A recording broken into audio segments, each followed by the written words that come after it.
Kami mengucap syukur Tuhan karena kebaikan-Mu. Kami bersyukur Tuhan kami boleh sekali lagi Tuhan kumpulkan pada hari ini, baik secara onsite maupun secara online. Anak-anak Tuhan yang rindu untuk mengenal firman-Mu. Lawatlah kami ya Tuhan, berbicaralah sehingga firman-Mu itu boleh mengubah hidup kami. Setiap kami Tuhan, hati dan pikiran kami serahkan ke dalam tangan-Mu.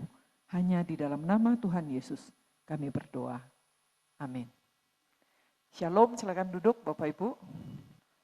Baik, selamat pagi. Senang bisa ketemu lagi ya. Nah, hari ini kita akan sama-sama belajar dari kitab Esra dan Nehemia. Saya juga menyapa teman-teman yang di online, shalom semua. Baik, kalau kita melihat tokoh-tokoh favorit Alkitab kita ya, saya yakin dan percaya jarang ada mungkin yang mengatakan tokoh favoritnya adalah Esra dan Nehemia.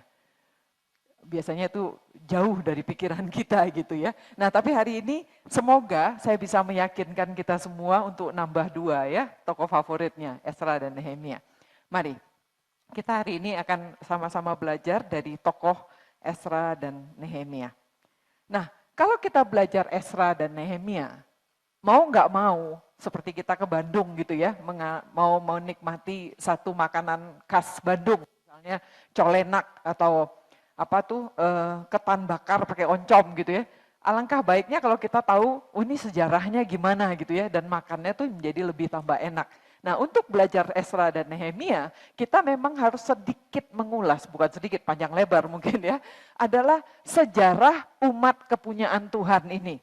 Jadi kita harus mengerti sedikit tentang apa yang melatar belakangi Esra dan Nehemia ini. Nah, sejarah umat Tuhan Israel itu dimulai sebenarnya dari, kalau saya boleh memakai kata yang sedikit romantis ya. Ini adalah lamaran Tuhan kepada Israel. Ini agak putus-putus ya suaranya. Jadi kisah sejarahnya Israel itu dimulai dari Tuhan melamar umatnya. Pernah kepikiran begitu enggak? Jadi sejarah Israel itu dimulai dari Tuhan yang melamar Israel. Kita membaca sedikit dari Keluaran 6 ayat 6 sampai 8, saya parafrasekan. Akulah Tuhan di sini yang membebaskan dan melepaskan kamu dari perbudakan orang Mesir. Aku menebus kamu dengan tangan yang teracung dan menjatuhkan hukuman berat kepada Mesir. Aku mengangkat kamu menjadi umatku. Tuhan yang melamar nih, Tuhan yang memilih, aku yang mengangkat kamu menjadi umatku dan aku akan menjadi Allahmu. Ini Tuhan yang melamar Israel. Supaya kamu mengetahui bahwa akulah Tuhan Allahmu yang membebaskan kamu dari kerja paksa orang Mesir dan aku akan membawa kamu ke negeri yang dengan sumpah telah kujanjikan kepada Abraham, Ishak dan Yakub. Ini adalah leluhurnya Israel ya, untuk menjadi milikmu. Akulah Tuhan. Nah, jadi di sini kita lihat Bapak Ibu ya, bahwa sejarah Israel itu juga sejarah kita ya, selalu dimulai dari Tuhan yang berinisiasi untuk melamar umatnya. Nah, bagaimana jawaban Israel terhadap lamaran Tuhan ini? Nah, Israel kemudian menjawab Tuhan ya, ketika Tuhan menampakkan diri, memunculkan kemuliaannya di Keluaran 19. Ketika Gunung Sinai itu gegap gempita dengan kemegahan Tuhan. Lalu Musa menyampaikan firman Tuhan itu kepada orang Israel. Musa menyampaikan firman dan Taurat Tuhan kepada Israel yang menjawab. Jadi Israel menjawab lamaran Tuhan dengan mengatakan segala firman yang telah diucapkan Tuhan itu akan kami lakukan. Nah, Musa menulis segala firman Tuhan itu, mendirikan mezbah, mempersembahkan korban keselamatan kepada Tuhan dan menyiramkan darah korban itu pada mezbah itu. Musa kemudian setelah menulis membacakan perjanjian itu dan didengar oleh orang Israel yang berjanji. Segala firman Tuhan akan kami lakukan lakukan dan dengarkan. Jadi berapa kali sudah berjanji? 2 kali ya. Israel mengatakan segala firman yang diucapkan Tuhan akan kami lakukan dan dengarkan. Lalu kemudian Musa mengambil darah korban itu dan menyiramkannya kepada Israel. Dan dikatakan inilah darah perjanjian yang diadakan Tuhan dengan kamu berdasarkan segala firman ini. Jadi ini sesuatu yang sangat serius loh.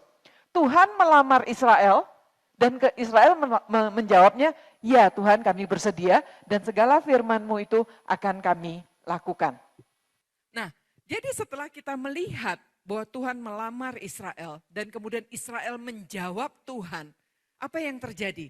Artinya terjadi satu perjanjian yang sudah disahkan dengan darah bahwa Yahweh, Tuhan, Tuhan besar itu adalah Tuhannya Israel dan Israel adalah umat kepunyaannya Tuhan. Ya ini jadi seperti orang menikah, ini terjadi nih pernikahannya, terjadi perjanjiannya bahwa Yahweh itu menjadi Tuhannya Israel dan Israel menjadi umatnya Tuhan. Ya, nah lalu Tuhan memberikan janjinya. Ketika sudah terjadi dalam satu perjanjian, Tuhan bilang begini nih, kalau engkau taat, engkau akan mendapatkan berkat. Ya, jadi jika kamu taat, selalu Bapak Ibu mesti lihat di sini ada kata jika, selalu akan diikuti dengan kata maka. Ya, jadi jika kamu taat melakukan ketetapan dan perintahku, maka aku akan memberi kamu hujan pada masanya, sepanjang tahun ladangmu menghasilkan dengan limpah, kamu akan makan kenyang, berdiam dengan tentram, dan anak cucumu berlipat ganda. Aku akan tinggal di tengah-tengahmu, mengasihimu. Aku akan menjadi Allahmu, dan kamu akan menjadi umatku. Ya, jadi Tuhan menegaskan bukan? Ini perjanjian kita ya, aku akan jadi Allahmu, kamu akan jadi umatku. Kalau kamu taat, kamu akan mendapatkan berkat. Ya, aku akan tinggal di tengah-tengahmu, mengasihimu. Aku akan menjadi Allahmu dan kamu akan menjadi umatku. Aku Tuhan, Yahweh, yang telah mematahkan kuk perbudakanmu dan membuatmu berjalan tegak. Jadi aku sudah menebus kamu, kamu menjadi milikku. Aku membuat kamu yang tadinya bungkuk, ada kuk di tengkukmu itu, sekarang engkau berjalan tegak. Ya, nah, tapi Tuhan juga bilang, ini juga termasuk janji Tuhan, bahwa kalau engkau tidak taat, kutuk yang terjadi ya. Jadi jika kamu tidak mendengarkan daku, tidak melakukan segala perintahku, menolak ketetapanku, dan hatimu muak mendengar peraturanku, sehingga kamu tidak melakukan segala perintahku, dan kamu mengingkari perjanjianku. Ya, maka aku pun akan berbuat begini kepadamu, mendatangkan sakit penyakit, kekeringan, kelaparan, kerja kerasmu tidak akan berhasil, musuh-musuh akan merampok kamu. Itu janji Tuhan bukan? Janji, jadi jangan bilang janji itu hanya berkat loh ya. Tuhan juga berjanji kalau kamu tidak taat, kutuk yang didapat. Nah, Tuhan juga bilang di dalam janjinya, kalau kamu keras hati, kamu juga akan kena kutuk. Tetapi jika engkau tetap mengeraskan hati, menulikan telinga, aku sudah ingetin tetap keras hati, tetap tuli, tetap menolak mendengarkan suara Tuhan, Tuhanmu, dan menolak melakukan dengan setia segala perintah dan ketetapannya, maka segala kutuk akan datang menimpa engkau. Sudah diingatkan berulang-ulang. Kira-kira Israel tobat atau bebal? Bebal. Dan Tuhan juga udah bilang, kalau engkau bebal, kutuk akan menimpamu. Ya, jadi Israel tetap melalaikan perjanjian dengan Tuhan. Jika Israel tetap melalaikan perjanjian dengan Tuhan, yang telah membawa mereka keluar dari tanah Mesir dengan menyembah ilah lain. Bapak Ibu tahu kejadiannya di Kejadian 24, perjanjian itu, Keluaran 24, Musa menyiramkan kepada mereka darah tadi ya, perjanjian disahkan. Itu Keluaran 24, Keluaran 25 Musa naik Gunung Sinai, mendapatkan detail dari hukum Taurat. Apa yang mulai terjadi di antara campingnya orang Israel?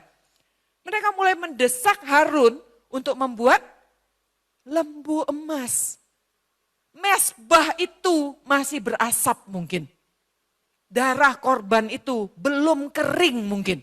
Tetapi Israel sudah membuat ilah baru. Ya.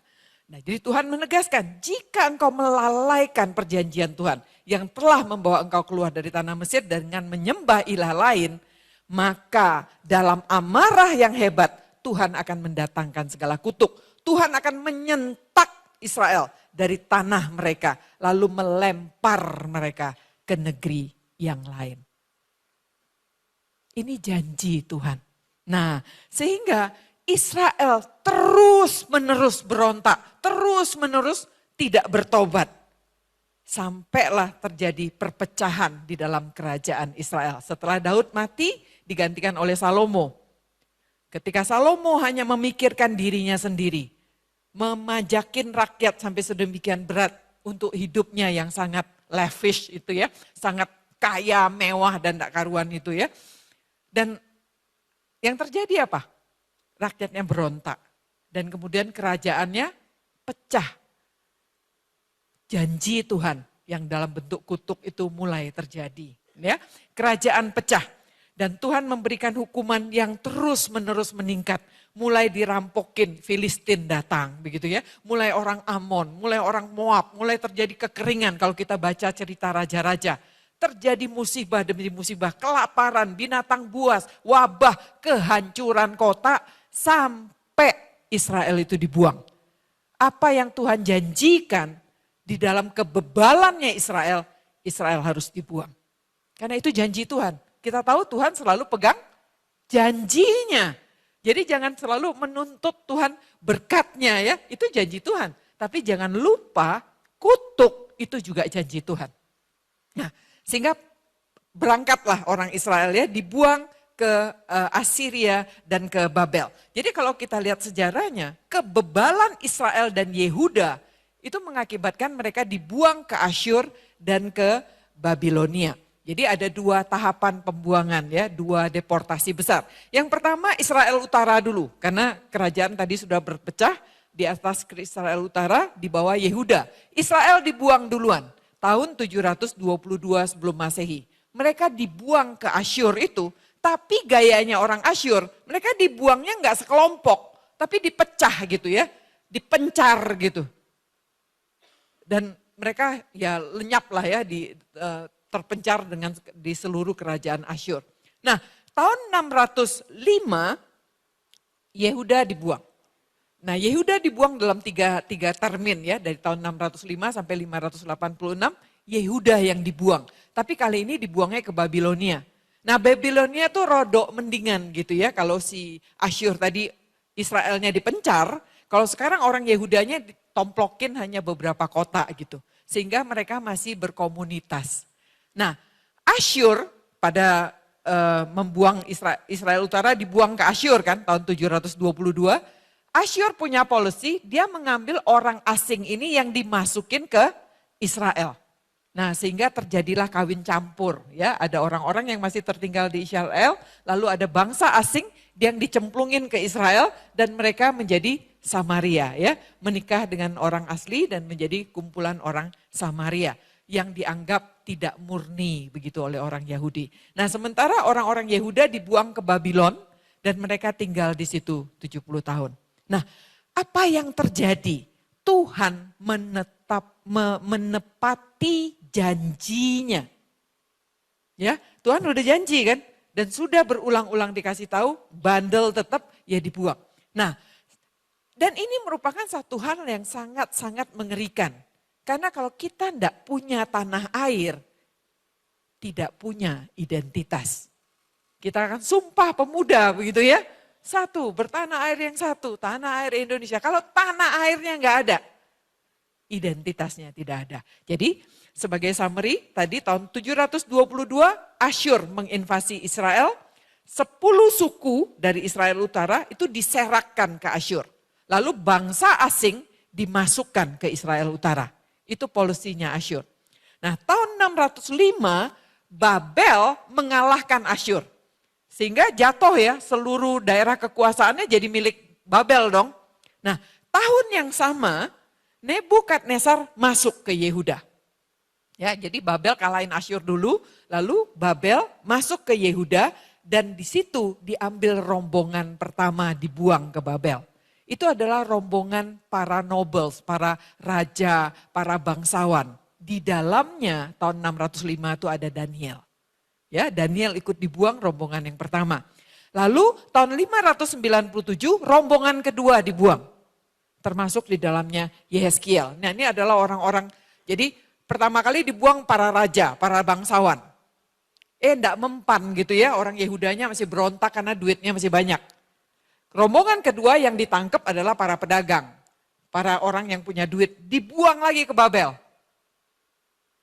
Masih ngelawan gitu ya, masih ada aja yang berontak. Nah, tahun ketiga, pembuangan ketiga, tahun 586, itu seluruhnya dibuang. Ya, Yerusalem dihancurkan, bait suci dibakar, dan rombongan ketiga dibawa semua.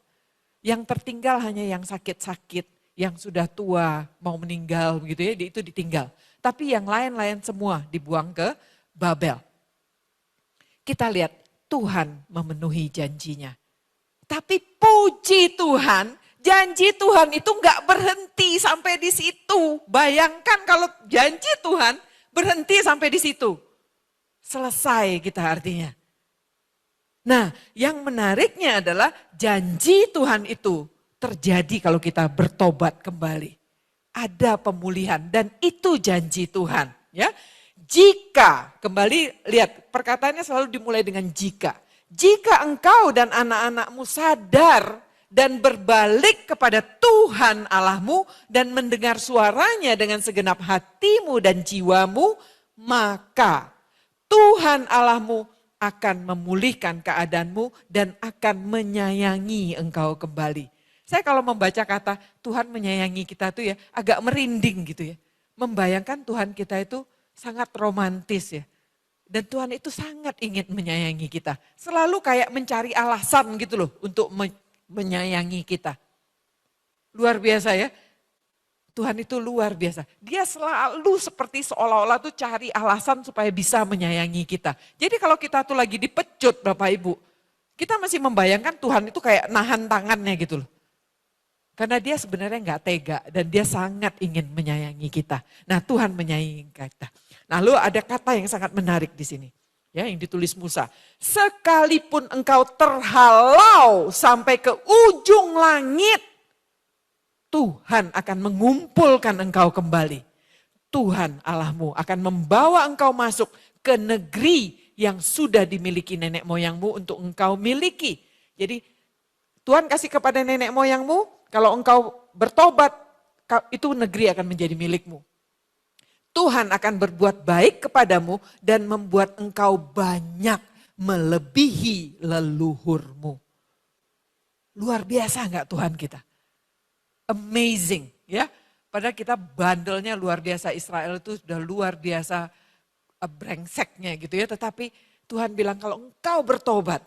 Ya. Nah janji Tuhan, jika engkau bertobat terjadi pemulihan. Jika umatku masih tetap diakuin umat loh.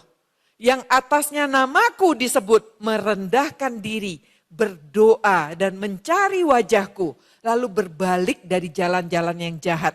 Maka aku akan mendengar dari sorga dan mengampuni dosa mereka serta memulihkan negeri mereka. Coba mesti kita bayangkan dulu ya teman-teman Bapak Ibu semua. Janji Tuhan itu tidak hanya ketika kita taat mendapatkan berkat. Termasuk janji Tuhan adalah kalau engkau tidak taat engkau akan mendapatkan kutuk. Tetapi tidak berhenti di situ. Tuhan bilang bertobat deh. Kalau engkau bertobat aku pulihkan. Luar biasa Tuhan kita ya. Nah mari kita masuk sekarang. Jadi kita sudah mengerti latar belakang ceritanya. Kita masuk sekarang ke Ezra dan Nehemia dengan tema kita keteguhan di tengah kompromi. Kita mulai dari ayat pertama ya. Pada tahun pertama zaman Kores, raja negeri Persia, Tuhan menggerakkan hati Kores, raja Persia itu untuk menggenapkan firman yang diucapkan oleh Yeremia. Di sini kalau bahasa orang Jawanya bilang ujuk-ujuk gitu ya. Ujuk-ujuk muncul Raja Kores. entah siapa dia gitu, tidak ada sejarahnya sebelumnya di Alkitab. Tetapi orang asing ini yang tidak kenal Tuhan ini bisa dipakai sama Tuhan. Nah itu menunjukkan apa coba? Ya, Tuhan kita berdaulat ya. Tuhan itu bergerak dengan caranya. Tiba-tiba muncul Kores. Nah, dikatakan bahwa Raja Persia ini menggenapkan firman yang diucapkan oleh Yeremia. Yeremia lagi ngomong apa gitu, apa yang digenapin sama Kores. Nah, kita sedikit melenceng ke Yeremia. Yeremia 29 ayat 10 menceritakan tentang apa ini. Sebab beginilah firman Tuhan. Apabila telah genap 70 tahun bagi Babel. Ya, artinya orang Israel, orang Yehuda dibuang ke Babel, genap 70 tahun. Baru kata Tuhan, aku akan memperhatikan kamu kembali. Aku akan menepati janjiku kepadamu dengan mengembalikan kamu ke tempat ini. Alkitab tidak mencatat banyak orang bertobat di Babel, tidak. Ya, tidak ada catatan itu, tetapi kita tahu dari janji Tuhan ini pasti banyak yang bertobat gitu ya. Ada orang-orang yang mungkin minta ampun gitu sama Tuhan dan Tuhan berbelas kasihan kepada mereka. Dan Tuhan bilang, aku akan menepati janjiku, aku akan kembalikan kamu ke tempat ini. Nah, 70 tahun itu dihitung oleh para ahli, ada beberapa pendapat, tapi saya ambil yang mayoritas aja ya. 70 tahun itu dihitung dari bait suci dihancurkan, tahun 586, dan nanti ketika bait suci itu berhasil didirikan kembali tahun 515. Jadi kalau dikurangin 70 tahun ya. Jadi saat bait suci dihancurkan sampai kemudian didirikan kembali. Ada beberapa pendapat lain, tapi saya pro dengan pendapat ini ya. Nah, jadi Kores. Si Kores ini siapa sih? Dia adalah Raja Persia dari tahun 559 sampai 530 SM ya. Nah Raja Kores ini dinubuatkan oleh Nabi Yesaya 150 tahun sebelum terjadi pembuangan Babel.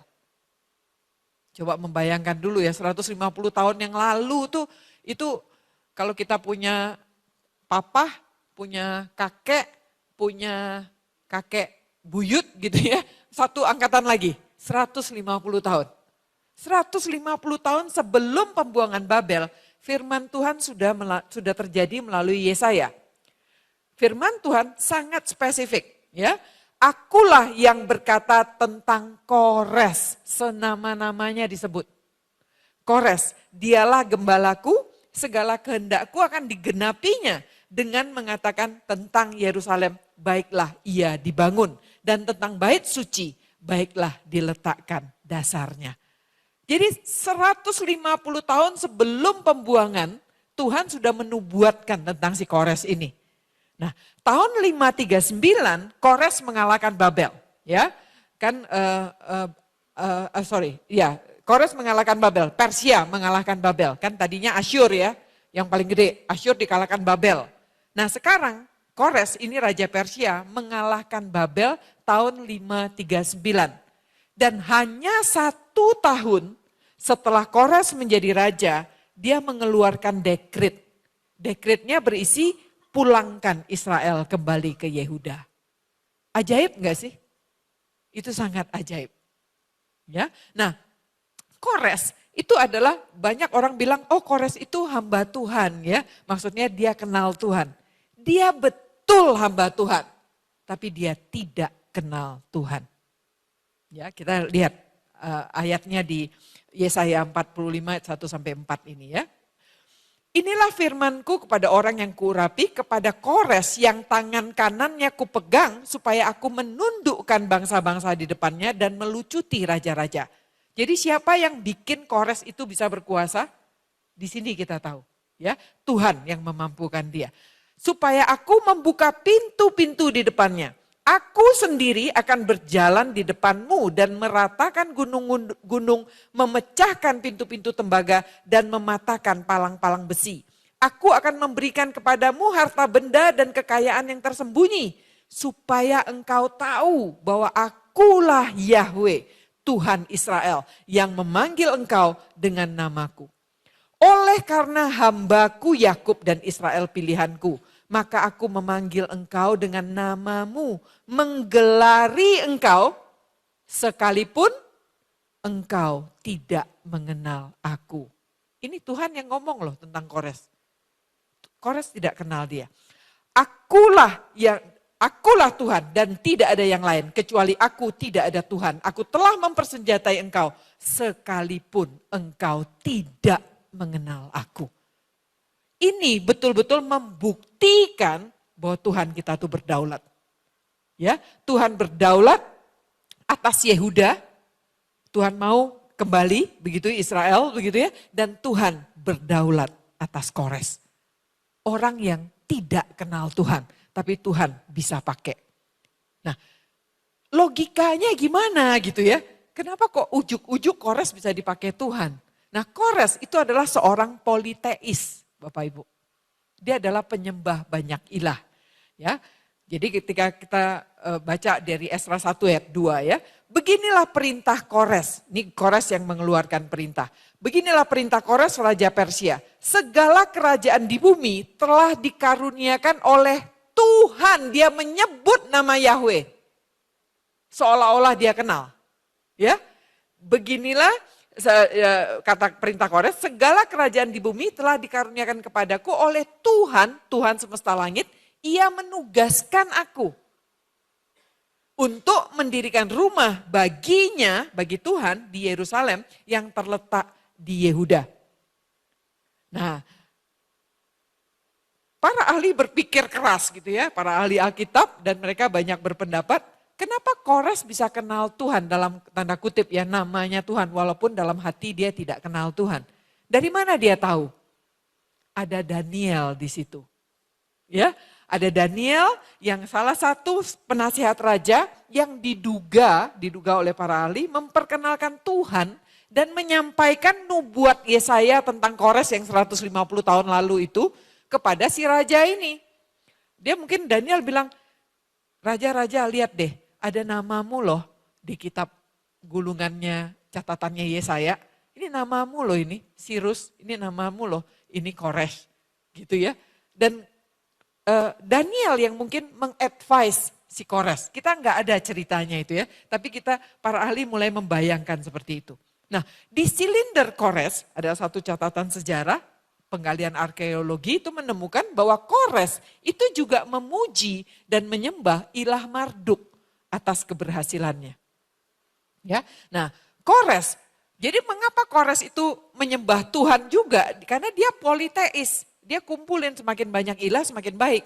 Dan dia berharap rakyat di bawah kekuasaannya itu berdoa untuk dia kepada ilah-ilah mereka yang lain. Ya, jadi Kores ini dia tahu nih orang Yehuda penyembah Yahweh. Ya, dan kerajaan Persia pada waktu itu sedang turun daun di zamannya si Kores ini. Dia lagi ada banyak hal begitu ya, diserang sama Yunani, diserang sama Mesir, sehingga dia ingin sekali memperkuat Yehuda. Nah untuk itu mereka percaya kan pada waktu itu daerah ini ilahnya si ini gitu, daerah ini ilahnya si ono gitu kan. Jadi masing-masing daerah punya Tuhannya masing-masing, sehingga dia minta orang Yehuda pulang. Kamu bikin ibadah sama Tuhanmu, sehingga daerah kekuasaan Persia ini kuat gitu. Ya. Itu policy yang dia lakukan. Nah, tetapi anyway dari sini kita tahu bahwa Amsal 21 ayat 1 mengatakan hati raja itu seperti batang air di dalam tangan Tuhan. Dialirkannya kemana ia ingini. Jadi kita tahu ada Tuhan di balik semua itu. Dan Tuhan bisa atur hati orang. Ya, nah jadi ada dua gaya nih. Untuk mencegah pemberontakan, Asyur yang pertama kali menjajah Israel Utara itu punya policy, punya kebijakan yang berbeda. Dia ambil orang-orang dari daerah tersebut lalu dibuang ke dari tanah air mereka diambil lalu mereka dibuang ke Asyur atau ke Babel. Itu polisinya si Asyur atau Babel. Tawanan boleh bekerja, boleh tinggal di tempat, boleh memiliki tanah di Babel. Contohnya yang kita tahu dalam cerita Alkitab ada Daniel. Ada Mordekai, ada Esther, ya itu terjadi dalam masa pemerintahan Asyur dan Babel. Tapi Kores punya kebijakan yang berbeda. Kores terbalik caranya dia. dia mengembalikan jajahan kembali ke tanah air. Ya, seperti yang tadi saya bilang, karena dia menghormati tradisi dan keagamaan, dan dia kepengen orang-orang lokal ini boleh beribadah ke ilah masing-masing, sehingga memperkuat kerajaan Persia. Makin banyak yang berdoa, makin baik gitu ya. Jadi dia pulangin. Tidak hanya Israel, tidak hanya Yehuda, di Alkitab tidak mencatat ya, tetapi dia memulangkan jajahan-jajahan yang lain juga untuk menyembah ilah-ilah mereka sendiri-sendiri. Nah, tetapi bagusnya dari Kores itu diawasin gitu. Dia tetap mau itu jajahan dia. Jadi dia membuat sistem komunikasi yang efisien, lalu ditaruh pejabat-pejabat tingginya, bupati-bupatinya, orang-orang Persia dan orang-orang Media. Sehingga dia tetap bisa kontrol. Nah, tapi kita bisa melihat sebenarnya ada tangan Tuhan di balik dekret Kores itu. Jadi Kores menggerakkan orang Israel kembali membangun bait suci di Yerusalem di bawah pimpinan Zerubabel, keturunannya Daud, ini keturunannya Raja, dan Yesua, keturunannya Imam Harun. 2 orang yang memimpin ya, pemimpin sipil, Raja, sama pemimpin spiritual, Imam. 2 orang. Nah, lalu Kores juga mengembalikan perbendaharaan bait suci dan dia tidak hanya itu mendanai semua biaya pembangunan dari kas kerajaan. Ya, itu Bapak Ibu bisa baca di Esra 1 sampai Esra 6, itu semua bicara tentang hal itu ya. Nah, kita tahu ada Daniel, pejabat tinggi Persia yang melayani Kores sampai tahun ketiga dari pemerintahannya. Dan diduga Daniel itu terlibat aktif dalam dekret Kores yang mendukung orang Israel itu dan menunjukkan nubuat Kores dalam gulungan kitab Yesaya. Sehingga kita bisa menyimpulkan bahwa Kores itu dipakai Tuhan untuk menggenapi nubuat dalam perjanjian lama. Jadi tadinya no land, no identity, sekarang mereka back to the land gitu ya. Nah, jadi kalau tadi kita lihat pembuangan ada 3 termin, Yehuda nih ya, yang Israel kita sudah nggak hitung lah ya, karena Israel sudah dibuang itu udah 120 tahun sebelum Yehuda dibuang. Terus mereka udah diserakin, udah antah berantah gitu ya. Tetapi Yehuda dibuangnya ke Babel dalam 3 rombongan. Rombongan 1 para petinggi tadi, rombongan 2 para pedagang dan pekerja, dan rombongan 3 itu semua orang dan itu menghancurkan Yerusalem. Mereka dibuang dalam 3 termin, kembali juga 3 termin. Ya, jadi ketika mereka kembali ke Yerusalem, termin pertama itu dipimpin oleh Zerubabel dan Yosua tadi, Yesua atau Yosua. Rajanya adalah Kores dan Darius ya. Nah, yang mengagetkan, yang kembali itu 50.000 orang. Kira-kira berapa orang yang dibuang?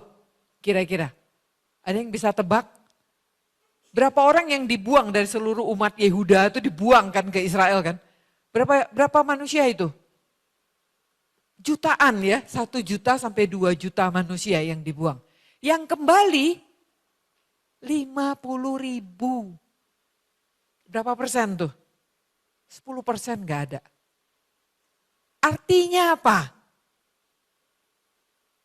Kalau kita baca Mazmur ya, Mazmur berapa yang mengatakan di tepi sungai Babylon gitu kan. Kami menggantungkan harpa kami merindukan Yerusalem gitu ya. Bohong. Karena yang kembali berapa? 50.000, 5% gak ada. Artinya mereka menikmati Babel, menolak kembali. Hanya 50.000 orang yang hatinya mau digerakkan oleh Tuhan. Kores aja, raja kafir, mau digerakkan hatinya oleh Tuhan. Israel, amit-amit gak mau digerakkan hatinya oleh Tuhan. Hanya 50.000 orang yang mau digerakkan hatinya sama Tuhan. Tuhan gak pernah paksa loh. Itu prinsip ya. Kalau kita mau, baru Tuhan bisa gerakkan hati kita. Kita gak mau, Tuhan tidak akan gerakkan hati kita. Nah, hanya 50.000 orang. Artinya jutaan mengeraskan hati memilih tidak berangkat pulang. Gombal gak nih Israel nih? Gombal banget ya. Dan itu terjadi sampai sekarang, bukan? Kalau kita lihat ya. Mereka artinya terintegrasi sepenuhnya dalam gaya hidup Babel. Kalau kita lihat data Israel yang diaspora, ini saya tunjukin data sekarang gitu ya. Sampai sekarang Israel itu diaspora, nggak pulang ke kampungnya. Dan mereka tuh berat meninggalkan kekayaan hasil kerja keras mereka di Babel. Orang Israel itu jago dagang Bapak Ibu. Ya, terkenal shrewd gitu ya, terkenal cerdik, licik, wah pintar banget gitu. Jadi ada cerita di New York, ada satu pedagang Yahudi, dia melihat ada 2 supermarket besar gitu ya. Nah dia maunya beli toko di tengah-tengah tuh, antara 2 supermarket besar ini. Bukannya takut bersaing Bapak Ibu, tapi dia sengaja beli toko yang kecil di tengah 2 supermarket besar. Tahu nggak judulnya apa tokonya? Entrance. Ya, begitu cerdiknya orang Yahudi ini ya. Jadi mereka itu sudah membangun 70 tahun di Babel. Bayangkan 70 tahun itu bisnis berapa generasi coba? 2 generasi itu. Bisnis dari engkong ke bapak gitu ya. Ke kita. Bisnis 70 tahun. Saya masih ada di dunia bisnis. Di bisnis sekarang banyak perusahaan itu umurnya berapa sih? Startup 5 tahun nyungsep, 5 tahun nyungsep gitu ya. Banyak bisnis jarang ada yang bisa lewat dari 30 tahun. Nah ini bayangkan kita membangun bisnis di atas 70 tahun. Apa mau pulang? Gak mau. Sudah berat meninggalkan kekayaan hasil kerja di Babel. Lalu ragu akan masa depan di reruntuhan Yerusalem. Yerusalem reruntuhan, lalu mau bersedia mulai dari nol lagi? Enggak. Dia sudah bisa berbahasa Aram di Babel. Dia nggak perlu bahasa Yunani, bahasa Ibrani lagi. Mereka sudah menjadi orang Babel dan sudah berbahasa setempat. Saya keturunan Tionghoa Bapak Ibu. Bapak saya masih lahir di Tiongkok. Tapi saya boro-boro ngomong Mandarin nggak bisa, ngomong Minang bisa gitu. Mandarin nggak bisa. Ya, jadi ibarat kita orang yang dibuang di Babel nih, kita udah lupa bahasa asli kita. Nah orang Israel juga demikian, mereka sudah berbahasa Aram. Mereka sudah lupa bahasa Ibrani. Boro-boro belajar kitab Taurat gitu. Lupa sudah ya. Nah ini yang terjadi. Jadi hanya 50.000 orang yang hatinya mau digerakkan pulang. Pulanglah mereka yang 50.000 ini ya. Dipimpin sama Zerubabel sama Yesua. Lalu mereka mulai membangun komunitas dan mulai membangun bait suci kembali. Nah bayangkan itu. Ini orang-orang yang militan kayak apa coba? Meninggalkan semua kerabatnya di Babel, biar dah cari duit dah. Tapi aku mau pulang, aku mau bangun bait suci. Itu luar biasa nggak militannya? Luar biasa. Begitu mereka sampai, mereka dapat tentangan dari orang Samaria. Diintimidasi, dapat perlawanan terus menerus. Lemes juga nggak akhirnya? Lemes saudara. Orang yang militan luar biasa itu, karena luar biasa terus-menerus mendapatkan tentangan, ujungnya berhenti juga bangun bait sucinya. Tertunda 20 tahun. Tuhan diam enggak? Enggak. Siapa yang Tuhan utus? Hagai dan Zakaria. Ya, datang Nabi Hagai dengan gayanya yang mungkin seperti saya ini ya. Wah, Hagai itu orangnya praktis gitu ya. Ngomongnya gede gitu. Wah, dimarahin sama Hagai kan. Zakaria gayanya beda. Zakaria lebih puitis. Jadi Tuhan pakai 2 orang yang bergaya keras dan bergaya lembut untuk memperingatkan Yerusalem ya, memperingatkan Israel. Maka datanglah firman Tuhan dengan perantaraan Nabi Hagai bunyinya. Apakah sudah tiba waktunya bagi kamu untuk mendiami rumah-rumahmu yang dipapani dengan baik sedang rumah ini tetap menjadi reruntuhan. Setelah dimarahin sama Hagai, sama Zakaria, bertobat mereka kan. Mulai mereka membangun kembali, sadar, diingatkan. Nah kita mesti sadar Bapak Ibu. Kita mungkin adalah orang-orang yang militan ya, yang demen belajar firman Tuhan seperti ini, duduk diam 2 jam dengarkan. Sementara teman-teman kita yang lain mungkin melancong gitu ya, hari Sabtu hari ini kan, udah jalan-jalan. Tapi kita gemar-gemarnya belajar firman Tuhan di hari Sabtu. Puji Tuhan ya. Tetapi ketika kita mendapat tentangan terus-menerus, ujungnya lemes juga. Nah tapi Tuhan tidak tinggal diam, diutus orang untuk mengingatkan kembali. Dan kita bisa semangat lagi belajar firman Tuhan. Nah itu yang terjadi sama orang Israel. Mereka membangun kembali. Maka Esra 6 ayat 15, selesailah rumah Tuhan itu pada hari yang ketiga di bulan Adar, yakni di tahun yang keenam zaman pemerintahan Raja Darius. Jadi Kores sudah mati, digantiin oleh Darius. Nah Tuhan juga bekerja di balik perintah Darius untuk kembali membangun bait suci. Ya, jadi dari Kores sempat berhenti gitu ya, dipermasalahkan segala macam, tapi kemudian digali lagi dokumennya. Nah, pas zamannya Darius bilang, oke, kita gali dokumennya. Ketemu dekretnya Kores. Jadi mereka boleh tetap membangun, malah Darius mendanai kembali gitu ya. Singkat cerita, jadilah bait suci. Jadi bait suci itu selesai dibangun tahun 515 SM. 4,5 tahun setelah peringatan dari Hagai dan Zakaria, 21 tahun dari fondasi pertama diletakkan, 23 tahun setelah dekret Kores, dan 70 tahun setelah bait suci itu dihancurkan oleh Nebukadnezar. Jadi genap gak janji Tuhan? Genap. Nah ketika bait suci itu ditahbiskan, kita baca dari Esra 6 ayat 20, di sini dikatakan karena para imam dan orang-orang Lewi bersama-sama mentahirkan diri sehingga tahirlah mereka sekalian. Demikianlah mereka menyembelih anak domba Paskah bagi semua orang yang pulang dari pembuangan dan bagi saudara-saudara mereka, yakni para imam dan bagi diri mereka sendiri. Esra yang menulis ini, dia belum hadir ya dalam cerita ini. Esra itu baru hadir di Esra 7, ini baru Esra 6. Belum hadir tapi dia yang tulis. Dia menekankan momen ini sangat penting. Karena dia ingin menunjukkan apa? Dia ingin menunjukkan kekudusan Tuhan. Ketika Tuhan mengembalikan umatnya ke Yerusalem, ke bait sucinya. Dan umatnya yang dipimpin para imam dan orang Lewi ini mentahirkan diri mereka, itu Tuhan sangat berkenan. Ya, karena pemulihan kehidupan berdasarkan hukum Taurat itu sangat tergantung kepalanya dulu yang harus suci. Imamnya dulu yang harus dipulihkan. Baru terjadi pemulihan ibadah di bait suci, baru bisa seluruh umat Israel itu kembali ke Taurat Tuhan. Jadi ayat 6 Esra 6 ayat 20 ini sangat penting. Ya, untuk menjadi satu milestone bahwa orang Israel di bawah pimpinan Zerubabel itu melakukan langkah yang benar gitu ya. Mulai dari kepalanya yang dikuduskan, baru semuanya dikuduskan. Nah jadi kita balik lagi nih. Back to the land-nya baru sekali tadi ya.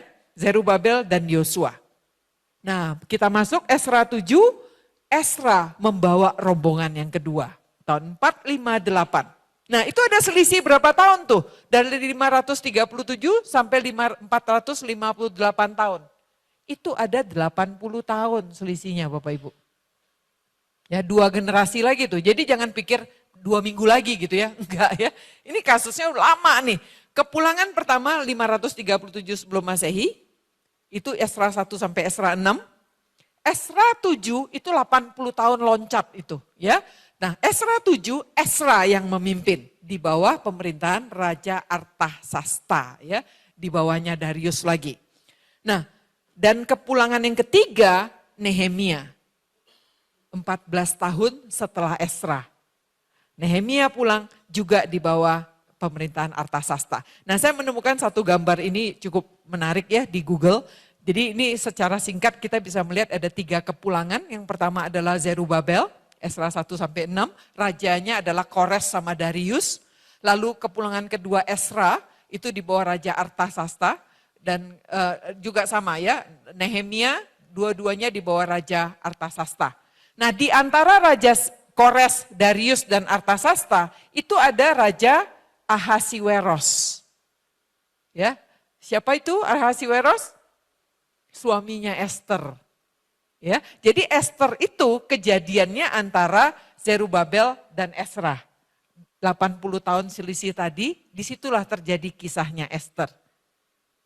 Ya, jadi 3 kitab yang dicatat setelah kepulangan itu ada 3, yaitu Esra, Esther, dan Nehemia. Ya. Oke, nah sekarang kita masuk mengenal si Ezra ya. Siapa si Ezra ini? Ezra itu namanya artinya sang penolong, nama dari Ezra. Dia adalah imam. Ini paling keren, garis keturunan Harun. Ya, imam besar. Dia seorang juru tulis. Dipercaya dia adalah muridnya Baruk. Baruk itu adalah juru tulisnya Yeremia. Makanya jago banget si Ezra menulis. Karya tulisnya Ezra sendiri, Nehemia, 1 dan 2 Tawarik, dan banyak orang percaya dia juga yang menulis Mazmur 119. Kalau kita baca Mazmur 119 itu 22 huruf Ibrani ya, yang satu masing-masing hurufnya 8 ayat gitu ya. Dan ditulis dengan sangat rapi yang bicara tentang firman Tuhan. Hebat banget Ezra. Jadi mulai mengagumi Ezra ya, luar biasa nih orang. Lalu genre dari penulisannya adalah kitab sejarah, tapi dirancang untuk mengajarkan teologi. Ini sulit saudara, nggak gampang. Ya, tapi Ezra jago banget. Nah subgenrenya bisa berbentuk surat, dekret, banyak sekali daftar, dan kemudian banyak sekali memoir. Nah yang ketiga adalah dia adalah ahli Taurat. Nah ini kita bisa melihat dan banyak ahli percaya Ezra menulis Ezra dan Nehemia. Kenapa? Karena kita bisa melihat gayanya. Ya, gaya penulisan Ezra, strukturnya dengan dibandingkan dengan Nehemia itu mirip banget. Yang di sini kembali Zerubabel, di sini kembali Nehemia. Di sini membangun bait suci, ini membangun tembok. Ini kembalinya Ezra terjadi pembaharuan perjanjian gitu ya. Lalu terjadi reformasi, di sini reformasi juga.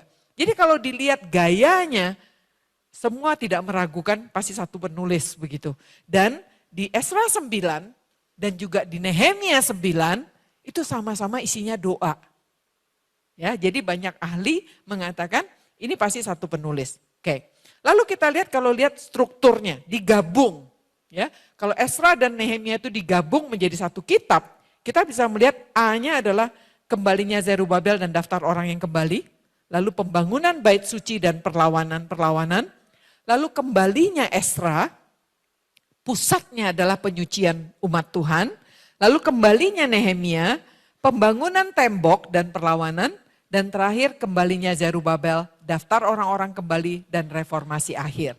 Nah, sehingga kita bisa lihat nih, bagian pertama terjadinya tahun itu ya, di bawah pemerintahan Zerubabel, pimpinan Zerubabel dan Yesua. Lalu kembalinya Ezra ya, tahun 458. Dan kembalinya Nehemia dan terakhir adalah tahun terakhirnya Nehemia menjabat. Nah, Esther terjadi di antara itu. Nah, sehingga kita kalau lihat struktur ini, kita bisa melihat ini benar-benar satu kesatuan. Ya, antara Ezra dan Nehemia itu di Alkitab Ibrani tidak dipisahkan. Ya, di dalam tanak struktur Alkitab Ibrani, Nehemia dan Ezra itu menjadi satu kesatuan kitab. Jadi seperti kitab raja-raja, tidak ada satu raja-raja, dua raja-raja, tapi menjadi kitab raja-raja. Dan dia bersama-sama eranya dengan catatan para nabi yang terakhir.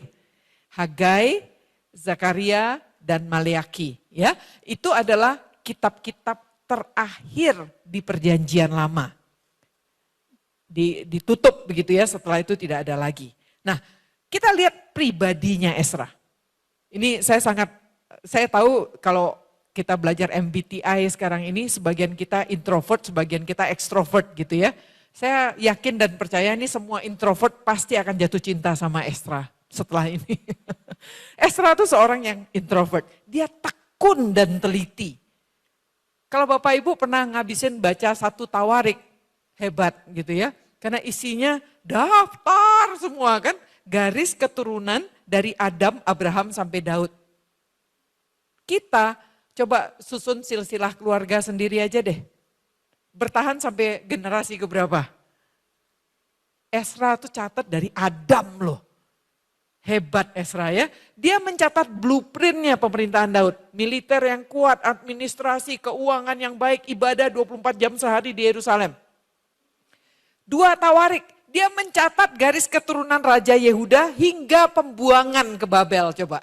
Dari Daud tuh ya, Salomo, terus raja demi raja, Babel, Yehuda semua sampai dibuang ke Babel. Dia membuat kitab Esra dan Nehemia.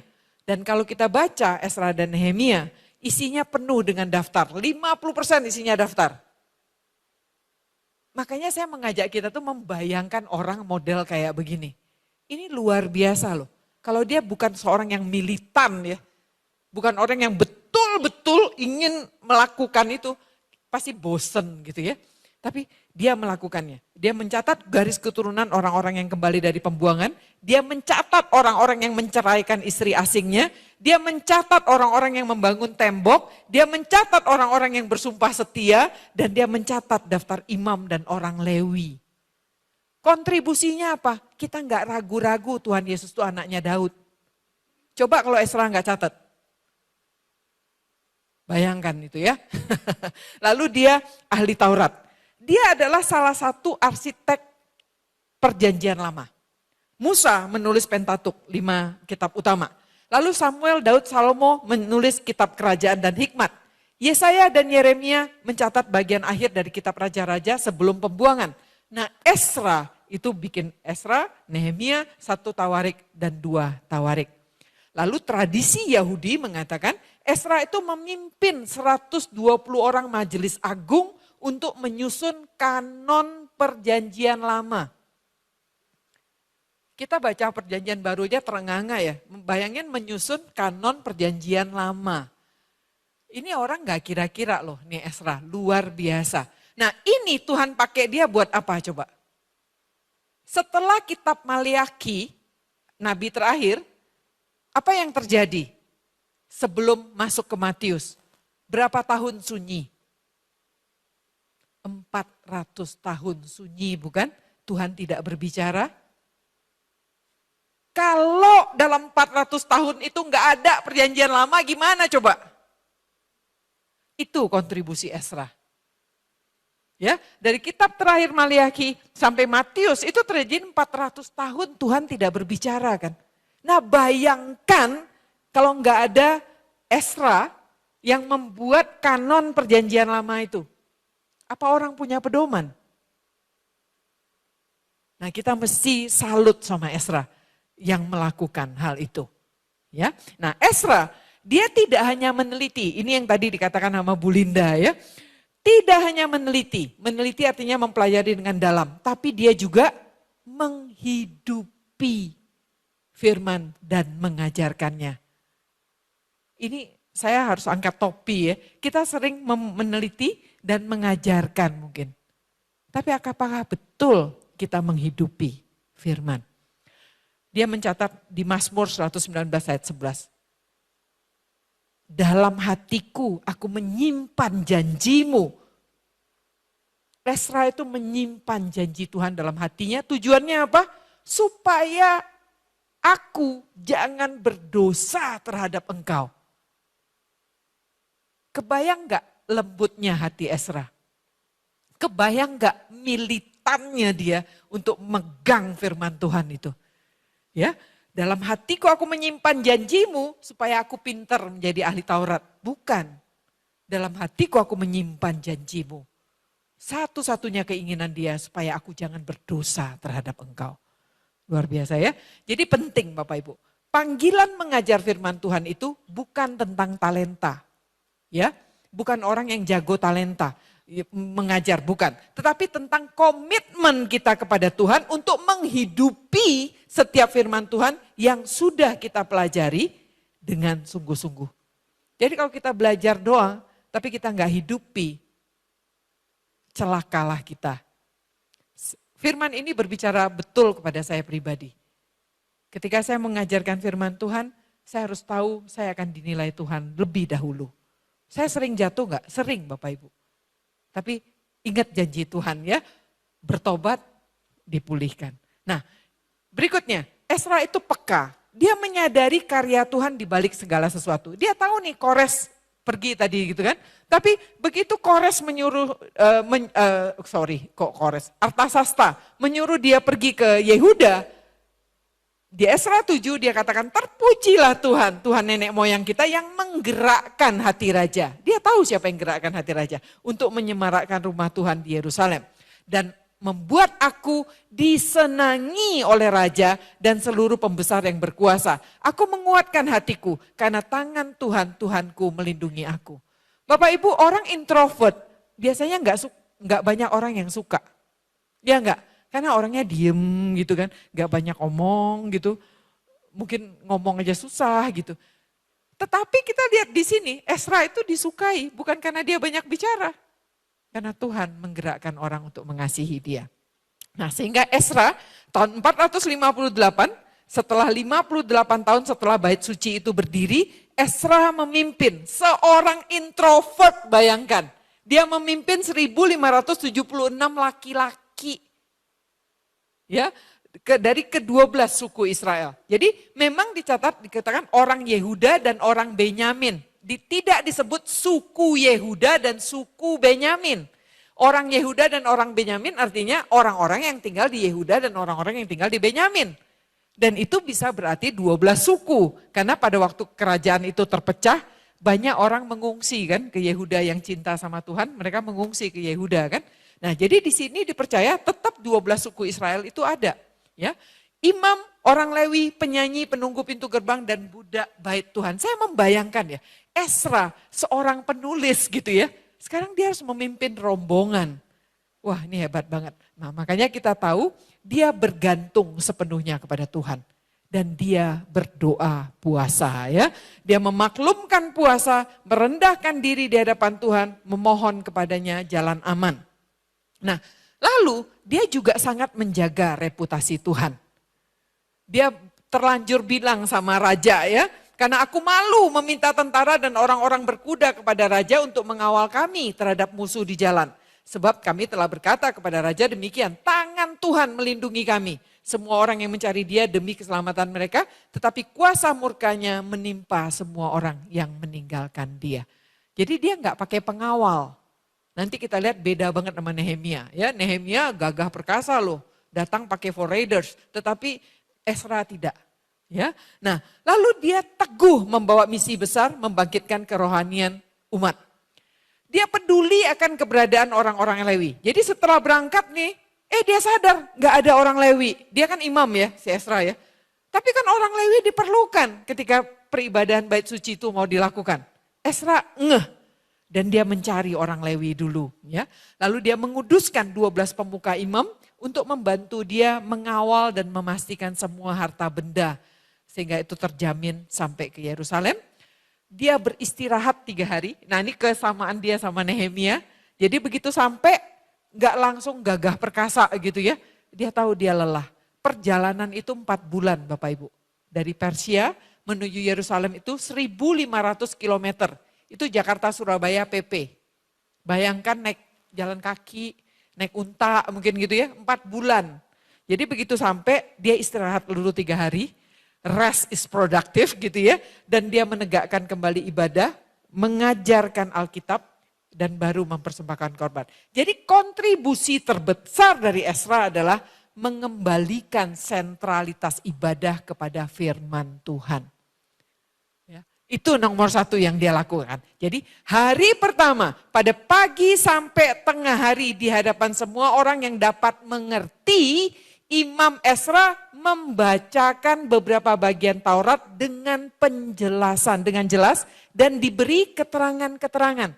Seperti yang kita lakukan sekarang ini. Ya, belajar firman Tuhan tapi diberi keterangan. Sehingga pembacaan itu dimengerti seluruh umat dan mereka menangis.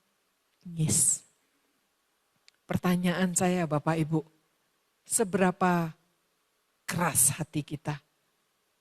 Apakah pembacaan firman Tuhan itu masih membuat engkau menangis? Apakah pembacaan firman Tuhan itu masih menghasilkan duka cita, hati yang hancur dan gentar, dan menyadari betapa berdosanya kita kepada Tuhan? Mungkin kita seperti ini, sebagian kita udah mikirin nih, makan siang nanti apa ya? Sambil kita belajar firman Tuhan gitu ya. Tapi di Esra kita perhatikan ya, orang ini betul-betul membaca firman Tuhan dan memberi keterangan. Dan seluruh umat yang merindukan firman itu menangis. Jadi Esra mengembalikan ibadah itu harus firman Tuhan dulu, baru worshipnya second. Bagian-bagian Taurat dibacakan tiap hari. Dari hari pertama sampai hari terakhir, 7 hari lamanya mereka merayakan hari raya. Pada hari ke-8 ada pertemuan raya. Nah, kita lihat di pasal 9.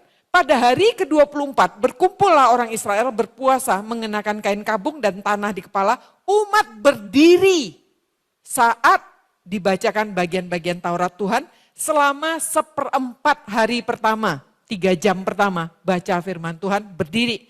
Dan kemudian umat mengucapkan pengakuan dan sujud menyembah Tuhan 1/4 hari kedua. Jadi Esra itu mengestablish liturgi di dalam sinagoge orang-orang Yahudi. Ya, firman dulu, baru pujian. Nah ini terbalik semua kita. Di gereja kita pasti pujian dulu baru firman. Ya kan? Kita setengah mati, bahkan beberapa gereja yang saya layani pujiannya 1 jam gitu ya. Firman Tuhannya 20 menit gitu. Nah Esra menekankan kembali sentralitas firman dan itu dilakukan sampai sekarang di sinagogenya orang Yahudi. Esra sangat peduli dengan kekudusan Tuhan dan kerinduan Tuhan untuk kekudusan umatnya.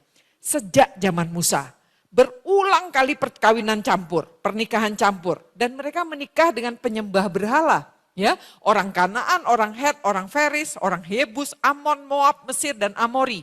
Semuanya sejak zaman Yosua ini sudah menjerumuskan orang Israel dalam dosa besar yang berujung kepada pembuangan.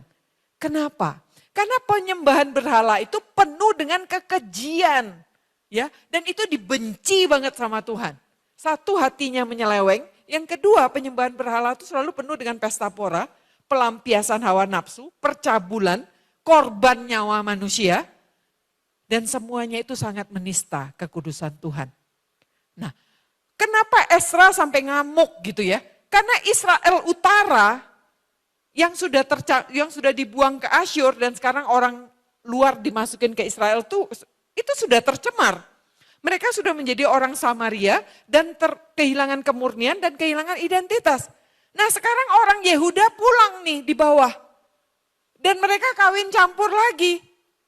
Waduh ya, jadi sebagai kelompok minoritas di tengah-tengah masyarakat politeis, orang-orang Yahudi, orang-orang yang pulang ke Yehuda itu dari tanah perjanjian seharusnya mempertahankan kekudusan identitas mereka sebagai umat kepunyaan Tuhan.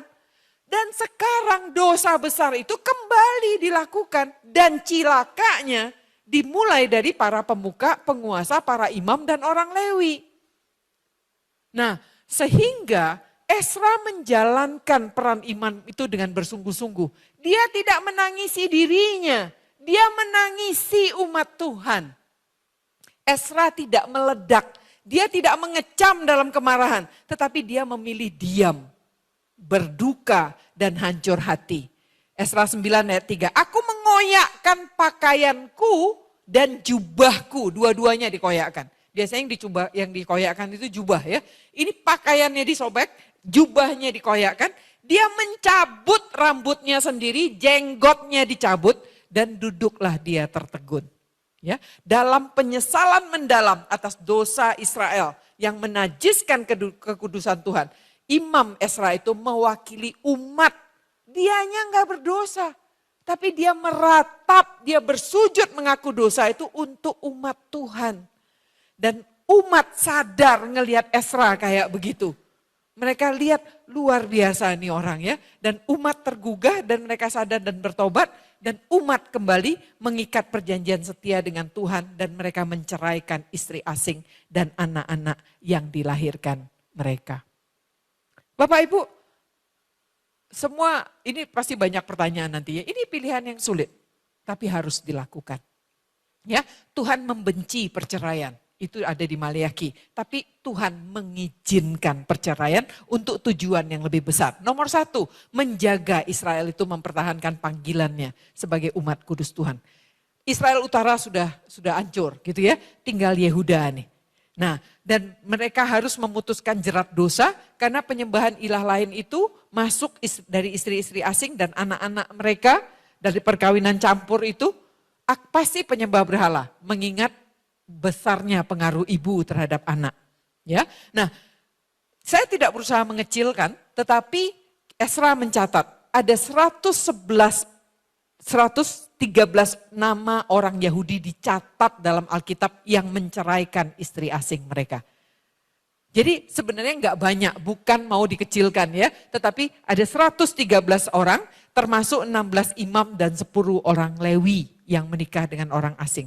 Jadi nama ini dicatat di Alkitab, kita sekarang bisa baca. Bukan untuk direndahkan, tetapi justru kita bisa melihat itu sebagai teladan pertobatan. Ya enggak?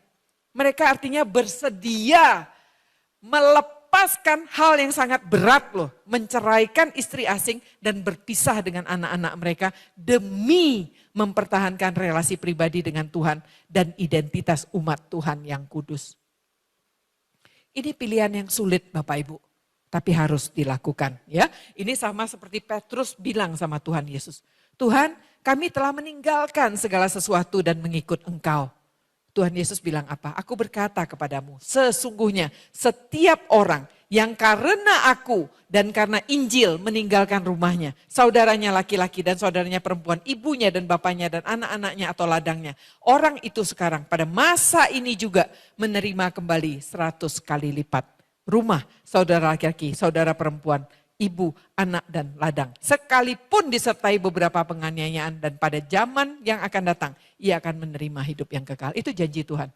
Bagi orang yang meninggalkan keluarganya ya, karena harus terbuang, karena mungkin convert ke Kristen. Kita sebagai gereja Tuhan menjadi saudaranya bukan? Celaka kita kalau kita tidak menolong mereka. Tuhan yang akan mengutuk kita. Karena Tuhan mengatakan, kamulah saudaraku. Kita semua menjadi saudara orang itu ya. Sehingga janji Tuhan ini tergenapi. Ya enggak? Kalau orang meninggalkan imannya yang lama dan masuk menjadi iman Kristiani, kita semua menjadi saudaranya bukan? Nah makanya Tuhan Yesus mengingatkan, barang siapa mengasihi bapak atau ibunya lebih daripadaku, ia tidak layak bagiku. Dan barang siapa mengasihi anaknya laki atau perempuan lebih daripadaku, ia tidak layak bagiku. Barang siapa tidak memikul salibnya dan mengikut aku, ia tidak layak bagiku.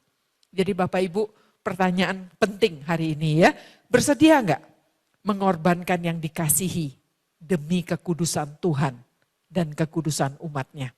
Rasul Paulus mengatakan, malahan segala sesuatu kuanggap rugi karena pengenalan akan Kristus Yesus Tuhanku lebih mulia daripada semuanya. Oleh karena dialah aku telah melepaskan semuanya itu dan menganggapnya sampah supaya aku memperoleh Kristus. Nah, kita menutup Ezra ya dengan melihat keteguhan dia. Pertama sikapnya peka akan hati Tuhan. Dia peduli, prihatin, berdoa meratap, memohon pengampunan untuk dosa umat.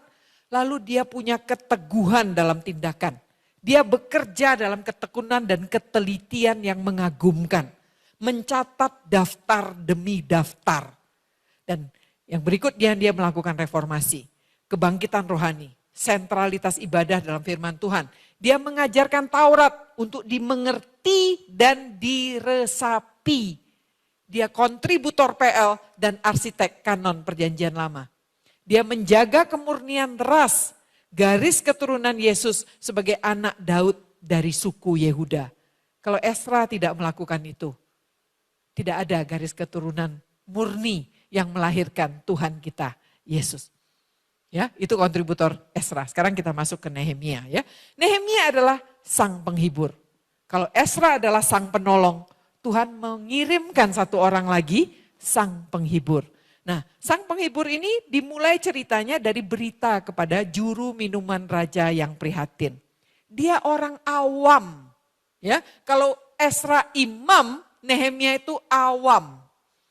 Dan dia dikasih tahu bait suci telah selesai dibangun. Tetapi tembok terbongkar, pintu gerbang terbakar. Tembok Yerusalem itu adalah lambang kekuatan, lambang identitas dari sebuah kota. Melindungi bait suci, mengapa tembok itu begitu penting? Kalau kita ada bait suci di situ, temboknya enggak ada. segera akan terjadi bait sucinya bisa dirampokin orang lagi dan dihancurkan orang lagi. Dan kita yang beribadah di bait suci bisa deg-degan ya, seperti di Indonesia sering sekali terjadi ya, tiba-tiba ibadah digerebek gitu kan, melindungi kehidupan penghuni kota juga. Nah, Nehemia sang penghibur ya. Nah, yang menarik dari Nehemia adalah dia adalah seorang pendoa yang peka. Nehemia itu orang awam, tapi dia berdoa kapan saja dan di mana saja. Ketika pertama kali dia mendengar berita bahwa tembok itu terbongkar, dia sudah mulai berdoa. Dan dia berdoa artinya berdoa puasa 4 bulan. Dia orang awam loh. Nehemia bukan imam, dia orang awam. Dia tidak pernah kembali ke Yerusalem. Dia belum kenal Yerusalem. Tapi hatinya ada di situ. Luar biasa enggak? Ya, dia berdoa cepat ketika dia mukanya sedih. Raja bilang sama dia, kenapa mukamu sedih? Itu bahaya Bapak Ibu. Ya, Raja Persia itu selalu dianggap sumber sukacita. Jadi kalau kita di depan Raja Persia kita harus senyum. Enggak boleh enggak, karena raja itu adalah sumber sukacita. Berarti kalau kita sedih di depan Raja Persia artinya apa? Raja ada sesuatu yang membuat rusuh gitu ya, itu bisa mati loh di depan Raja Persia. Nah, ketika raja bilang, kenapa mukamu murung? Ya, jadi apa yang kau ingini? Lalu Nehemia bilang, aku berdoa kepada Tuhan semesta langit. Jadi ini bukan berdoa, ntar raja mau berdoa, begitu bukan begitu ya. Ini doa cepat yang diungkapkan di dalam hati. Dan dia langsung berdoa dan diminta diutus. Nekat enggak? Minta diberi otoritas, minta dibiayai langsung dan dikasih. Dan dia mendapat pengawalan raja. Dia berdoa saat musuhnya menghina, saat dia diserang. Kalau kita baca ya di Nehemia 4, ya Tuhan kami, dengarkan kami bagaimana kami dihina. Ayat 9, kami berdoa kepada Tuhan kami dan mengadakan penjaga terhadap mereka siang dan malam karena sikap mereka. Jadi Nehemia punya keyakinan yang teguh bahwa Tuhan itu pegang kendali. Dan dia mendengar dan menjawab doa. Jadi kita mesti ingat, kalau kita membahas Nehemia, banyak orang bilang leadership-nya. Nomor 1 dari Nehemia adalah dia pendoa. Dan dia berdoa dan dia bersiap. Ketika raja kasih perintah, Nehemia siap berangkat. Dia nggak bilang dulu tunggu ya, perlu persiapan. Enggak, saat itu juga dia berangkat karena dia udah siap. Dia teguh memimpin dengan bijaksana. Sama seperti Esra, nyampe istirahat dulu 3 hari baru beraksi. Nomor 1 yang dia lakukan apa? Dia bekerja mandiri. Dia periksa kerusakan tembok di malam hari. Dia pastikan informasinya benar. Baru bikin strategi, baru bikin solusi realistis. Ya, ini orang aksi banget. Dia merangkul para imam. Dia orang yang hebat sekali mempengaruhi, hebat sekali berbicara. Pemuka dan penguasa, dia beberkan faktanya dan kebutuhan yang mendesak. Dan dia ingatkan ada penyertaan Tuhan loh. Ada sumber daya dan perlindungan Tuhan loh. Dan setelah itu dia ambil komitmen. Yuk kita bangun bersama. Ya, nah ini merupakan sebuah seni ya sebenarnya dalam kepemimpinan. Jadi Nehemia itu teguh bekerja, bertahan, fokus pada tujuan. Dia bekerja dengan keteguhan hati. Dia punya otoritas dari raja, tapi dia lakukan di jalan yang benar. Semua ejekan diabaikan sama dia.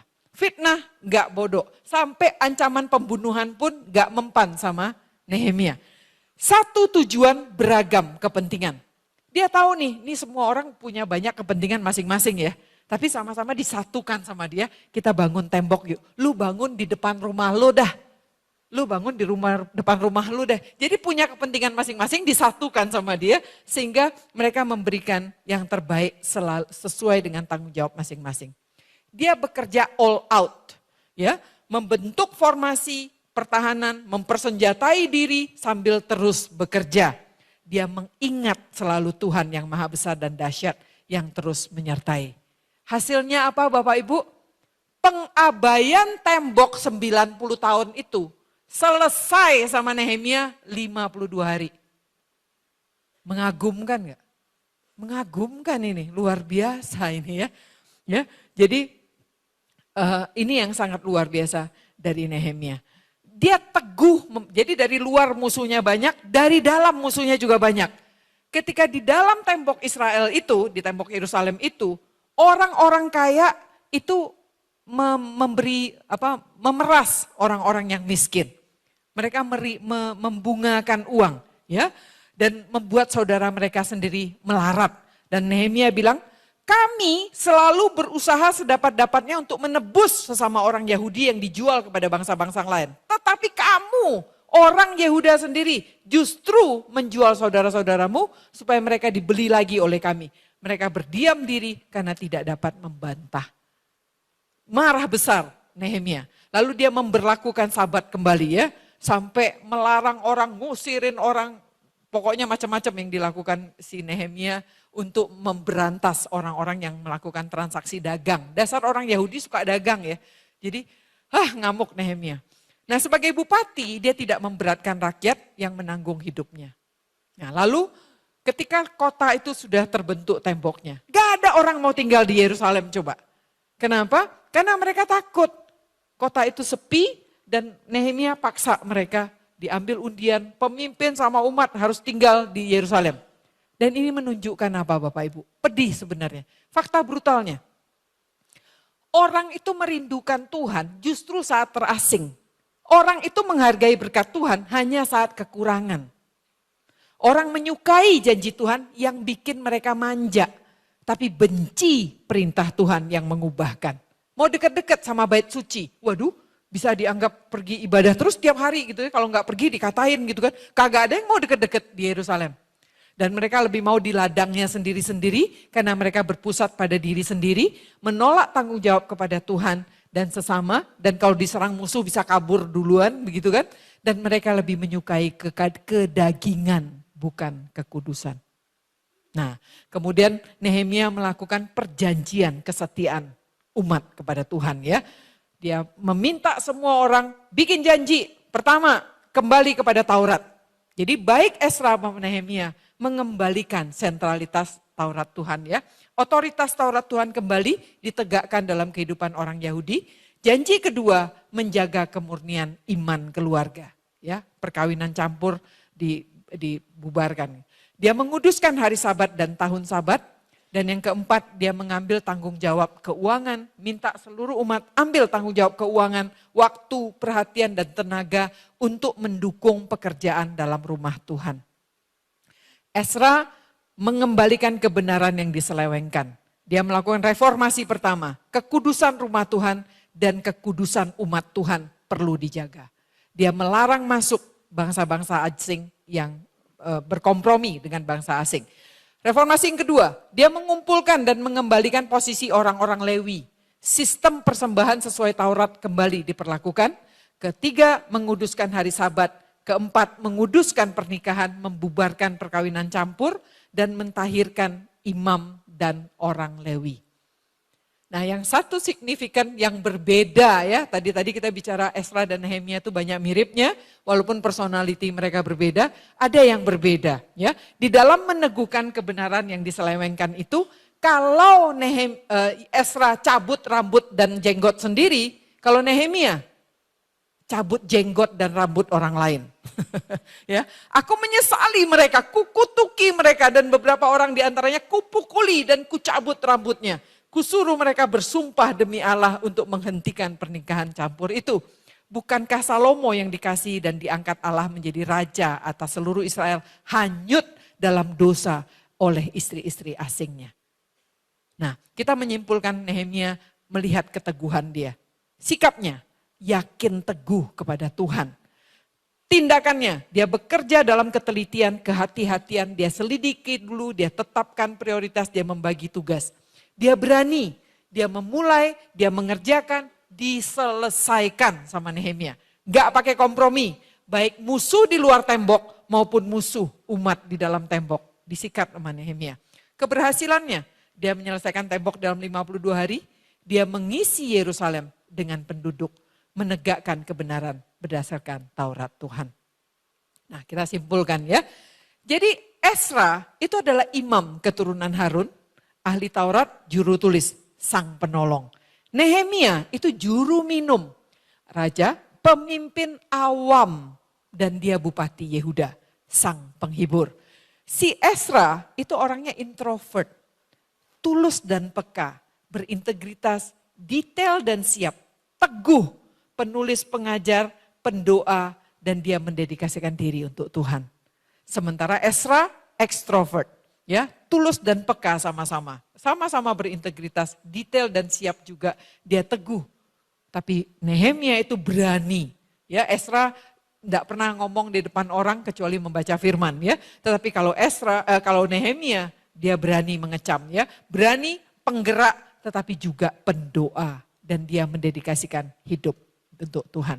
Nah, sehingga kita bisa lihat ini kolaborasi yang menarik, ya, antara Imam Ezra dan pemimpin awam Nehemia. Mereka sama-sama teguh membangun tembok dan komunitas umat Tuhan yang beribadah di bait suci. Mereka teguh menghidupi Taurat Tuhan sebagai pusat hidupnya, ya. Dan kita bisa melihat lalu Nehemia. Nah, di sini ayat ini menemukan Nehemia dan Ezra di Nehemia 8. Lalu Nehemia, yakni kepala daerah itu, dan Imam Ezra, ahli Taurat itu, dan orang-orang Lewi mengajar orang-orang itu, berkata kepada umat semuanya, hari ini adalah hari kudus bagi Tuhan Allahmu, jangan kamu berduka cita dan menangis, karena semua orang itu menangis ketika mendengarkan kalimat-kalimat Taurat. Dua-duanya teguh menjaga kekudusan umat Tuhan, dua-duanya teguh mempertobatkan umat yang berkompromi. Nah, kita melihat bahwa saat pentabisan tembok, jadi tembok udah selesai ditabiskan. Nah, ini ada yang unik di sini. Lalu saat pentabisan itu dibikin 2 kelompok paduan suara. Yang satu bergerak ke kanan dipimpin oleh Ezra. Yang satu bergerak ke kiri diikuti oleh Nehemia. Nah, ini kata yang unik Bapak Ibu. Kalau kita belajar firman Tuhan, kita belajar ambil detailnya, ini menarik, ya. Karena satu Ezra yang memimpin, Nehemia nguntit dari belakang yang kiri. Tetapi kedua rombongan itu kemudian ketemu di rumah Tuhan. Itu sedang menggambarkan apa? Ezra menggambarkan peran Roh Kudus yang memimpin. Sementara Nehemia juga menggambarkan peran Roh Kudus yang mengikuti. Dan kedua-duanya peran Roh Kudus itu adalah membawa setiap orang percaya datang ke bait sucinya. Nah, bagian terakhir saya mau sampaikan adalah aplikasi hidup kita. Kita belajar tentang keteguhan di tengah kompromi. Kita tahu Bapak Ibu, walau iblis nggak akan berhenti melemahkan kita, kita harus ingat Tuhan itu setia. Ya, Ia siap menggerakkan orang asing yang tidak dikenal sekalipun, Kores. Orang awam seperti Nehemia dan juga imam seperti Ezra yang bersedia dipakainya. Sehingga itu adalah panggilan bagi kita Bapak Ibu orang percaya adalah satu, teguh menjaga imam di tengah dunia yang penuh kompromi. Caranya gimana? Hidup berpusat pada firman Tuhan. Ya, sentralitas dari firman Tuhan. Yang kedua, tetap berdoa. Doa sejati itu menggerakkan kita sendiri, menggerakkan orang lain dan juga menggerakkan Tuhan. Yang ketiga, ambil bagian. Jadi jangan hanya berdoa, tapi jadilah jawaban doa. Hadirkan pertolongan itu dan hadirkan penghiburan itu di tengah umat. Dan yang keempat, jadilah penata layan Tuhan. Optimalkan semua sumber daya kita. Kalau kita orang introvert seperti Ezra, ya berdoalah, ya menangislah untuk orang lain.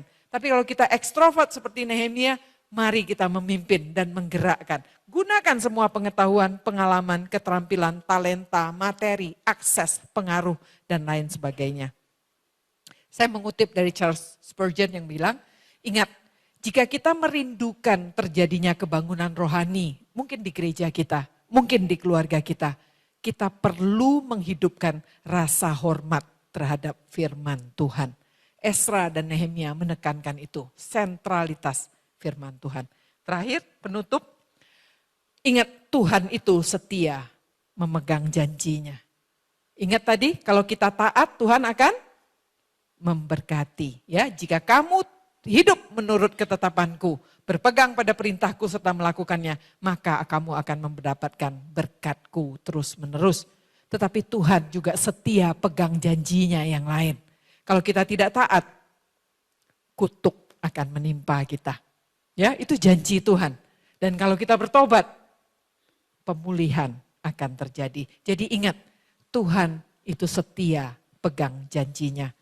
Bapak Ibu, saya sangat berharap suatu waktu nanti, ya, kita semua Bapak Ibu, bukan suatu waktu nanti, sekarang ini ya. Kita semua saya mengingatkan, setiap kita harus menghadap tahta pengadilan Kristus. Supaya setiap orang memperoleh apa yang patut diterimanya sesuai dengan yang dilakukan dalam hidup ini, baik atau jahat.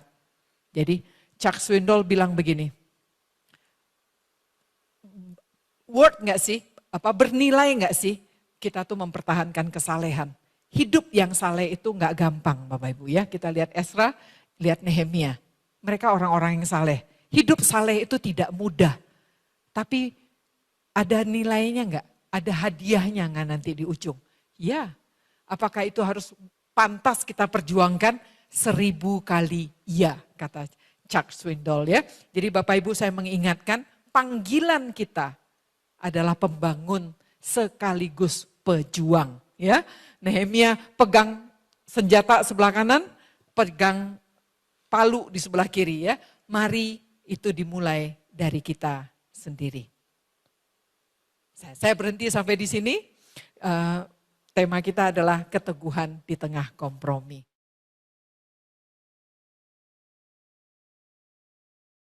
Saya izin duduk ya Bu. Sebelumnya izin memperkenalkan diri, nama saya Dela. Masih menjadi mahasiswa aktif di Universitas Kristen Maranatha. Saya ingin bertanya tentang tadi kita lihat sebenarnya orang-orang udah tahu di quote terakhir tuh saya lihat bahwa sebenarnya kita tuh udah tahu sih ujungnya apa yang kita kerjakan sekarang itu worth it banget tau ujungnya terakhir. Tapi walaupun banyak dari kita tahu, ya kita nggak mau ngerjain itu. Apa sih yang sebenarnya yang jadi biar jadi turning point buat kita ujungnya itu baik, ujungnya begitu baik, tapi kita nggak pernah mau ngelakuin itu, kita nggak pernah mau rela berkorban untuk suatu kekudusan hidup pada saat ini. Gitu. Silakan Bu Angelin. Ya. Gampang-gampang sulit ya Bu. Ini pertanyaannya berat nih. Terima kasih ya Dela.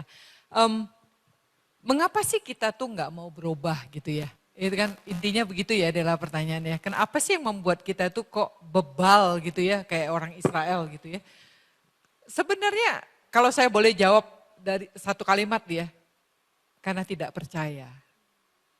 Kita lebih mempercayai diri kita sendiri daripada percaya Tuhan. Jadi setiap kali Tuhan ngomong apa, kita selalu akan meragukan dan mempertanyakan itu. Kita lebih percaya pada diri kita sendiri. Dan itu adalah pemberontakan yang ada dalam diri manusia ini. Dari manusia pertama sampai kita sekarang.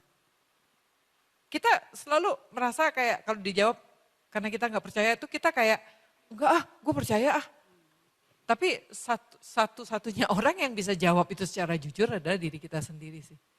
Kenapa kita nggak mau ikut Tuhan? Ya karena kita nggak percaya sama Tuhan. Kita lebih percaya diri kita sendiri. Kita lebih merasa kita lebih benar. Sama seperti Hawa ketika dia mengambil buah itu, dia bilang apa? Buah ini baik, sedap kelihatannya, pohon itu memberikan pengertian. Tuhan udah bilang gak boleh. Artinya dia merasa penilaiannya lebih benar daripada Tuhan, bukan? Tuhan udah bilang gak boleh, apapun alasannya tidak boleh. Tapi dia membuat tiga alasan. Sedap kelihatannya, indah dipandangnya, kelihatannya sedap. Ini pohon, sampai pohon-pohonnya dibawa semua kan. Pohonnya memberikan pengertian katanya. Artinya penilaianku, kepercayaanku pada diriku sendiri lebih dari kepercayaan kita kepada Tuhan kan. Dan kita hobinya mempertanyakan Tuhan. Bertanya pada Tuhan boleh, mempertanyakan Tuhan gak boleh. Gitu kan. Nah gitu sih kalau saya jawab. Iya, berarti bisa dibilang masih pergumulan pribadi yang kita harus terus doakan ya Bu ya. Iya, kita masih belajar makanya Tuhan bilang ya. Satu hal yang Tuhan paling benci adalah orang sombong. Kenapa orang sombong? Karena orang sombong itu yang menjadi ilah siapa? Dirinya sendiri. Tuhan paling selalu ingetin kita harus rendah hati. Karena kalau tanpa kerendahan hati kita nggak bisa percaya. Nggak bisa percaya. Nah satu hal sebelum ini saya suka memakai buku ini. Saya kebetulan memakai Ezra dan Nehemia ini sebelum ini terbit. Bahasa Inggris jadi saya dulu sudah ya. pakai ini waktu yang masih berbahasa Inggris dan cukup rajin gitu menulis jurnalnya gitu ya. Dan saya sangat bilang dalam perjalanan kita ya, buku ini sangat menolong. Karena buku ini akan menolong kita dari hari ke hari untuk menggeluti firman Tuhan, bagian firman Tuhan yang beranjak sedikit demi sedikit gitu ya. Dan itu membangun kesadaran kita.